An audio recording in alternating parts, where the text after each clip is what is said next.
കോഴിക്കോട് ബീച്ചിലെ അതിമനോഹരമായ കാഴ്ചയാണ് നിങ്ങൾ കാണുന്നത്. ഈ ശുദ്ധജലമെല്ലാം വന്നു ചേരുന്നത് കോഴിക്കോട് ബീച്ചിലേക്കാണ്. ശരിക്കും ഇത് ഇമ്മ്യൂണിറ്റി ബൂസ്റ്റർ കനാലാണ്. നമ്മുടെ ഇമ്മ്യൂൺ സിസ്റ്റത്തെ സ്ട്രെങ്തൻ ചെയ്യാനായി കൺസേൺഡ് ഗവൺമെൻറ് ഡിപ്പാർട്ട്മെൻറ്റുകളും നമ്മൾ വോട്ട് ചെയ്ത് ജയിപ്പിച്ചു വിടുന്ന ജനപ്രതിനിധികളും നമ്മുടെ ആരോഗ്യം വർദ്ധിപ്പിക്കാനായി കാലാകാലങ്ങളായി പിന്തുടരുന്ന ഒരു പ്രാകൃത രീതിയാണിത്.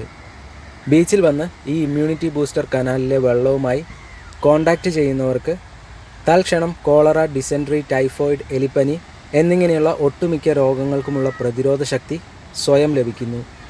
അതാണ് ഈ ഇമ്മ്യൂണിറ്റി ബൂസ്റ്റർ കനാലിൻ്റെ പ്രത്യേകത. ഇതൊന്നും കാണാൻ പ്രകൃതിവാദികളില്ലേ? നിങ്ങളുടെ ശബ്ദം എന്തേ മ്യൂട്ടാകുന്നു?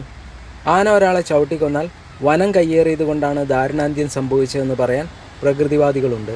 വെസ്റ്റേൺ ഗാട്സിലെ കൃഷിഭൂമി വനഭൂമിയാക്കാൻ മുറവിളി കൂട്ടുന്ന പ്രകൃതിവാദികളുമുണ്ട്. വന്യമൃഗങ്ങളുടെ ആക്രമണത്താൽ കൊല്ലപ്പെട്ട ആളുടെ ജീവൻ്റെ വില 10 ലക്ഷം രൂപയാണെന്ന് നിശ്ചയിക്കാൻ നമുക്ക് പണ്ഡിതന്മാരായ അഡ്മിനിസ്ട്രേറ്റേഴ്സും നേതാക്കന്മാരുമുണ്ട്. ഹ്യൂമൻ റൈറ്റ്സും ഹ്യൂമാനിറ്റിയും എല്ലാം ഇപ്പോൾ പേപ്പറിൽ മാത്രമേ ഉള്ളൂ. ലോകത്തിൻ്റെ ഒരു പോക്കല്ലേ? വർഷങ്ങളായി ഈ ഇമ്മ്യൂണിറ്റി ബൂസ്റ്റർ കനാൽ കടലിലേക്ക് ഒഴുകുന്നു. പണ്ട് കാലത്ത് പട്ടിണി മാറ്റാനായി വെസ്റ്റേൺ ഗാട്സിലേക്ക് കുടിയേറിയ കർഷകരുടെ നെഞ്ചത്ത് കയറാനുള്ള ധൈര്യം എന്തുകൊണ്ടാണ് പ്രകൃതിവാദികൾക്ക് ഇതൊന്നും കാണുമ്പോൾ ഉണ്ടാകാത്തത്? അതോ ഇനി പ്രകൃതി സംരക്ഷണമല്ലേ നിങ്ങളുടെ അജണ്ട? ഒരു പ്രത്യേക സ്ഥലത്തെ പ്രകൃതി മാത്രം സംരക്ഷിച്ചാൽ മതിയോ? സിറ്റിയിൽ എന്തുമാകാമെന്നാണോ? അതോ ഫിനാൻഷ്യൽ ബെനിഫിറ്റ് ഉണ്ടെങ്കിൽ മാത്രമേ പ്രകൃതിവാദികൾ സടകുടഞ്ഞെണീക്കത്തുള്ളൂ?